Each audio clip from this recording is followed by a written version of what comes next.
సంధ్యా థియేటర్‌లో జరిగినటువంటి దురదృష్టకర సంఘటనలో రేవతి గారైతే మరణించారు.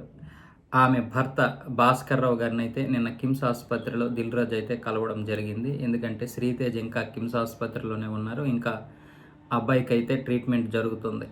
మొత్తం ఆ తల్లి ముగ్గురినైతే పలకరించడం జరిగింది దిల్‌రాజు. భరోసా కూడా ఇచ్చారు. సినిమా పరిశ్రమ నుంచి ఏదైనా ఉద్యోగం కూడా ఇస్తామని కూడా చెప్పారు.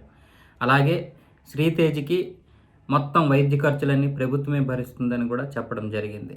ఎఫ్‌డీసీ చైర్మన్‌గా ఉన్నటువంటి దిల్‌రాజు కేవలం నేను ప్రభుత్వం నుండి వచ్చింది ఎఫ్‌డీసీ చైర్మన్‌గా సీఎం రేవంత్ రెడ్డి గారి తరపు నుంచి వచ్చి మాట్లాడుతున్నానని చెప్పాడు గానీ, నిజానికి జనవరి 10వ తారీఖున విడుదలవుతున్న గేమ్ చేంజర్ సినిమాపై ప్రభావం పడకూడదని ఇప్పుడు వచ్చి పరామర్శించాడని చాలామంది అయితే దిల్‌రాజుని విమర్శించడం జరిగింది. ఆ విమర్శలకి ఆయన తావు లేకుండా నేను సీఎం రేవంత్ రెడ్డి గారు చెప్పిన విధంగా ఇక్కడికి రావడం జరిగింది.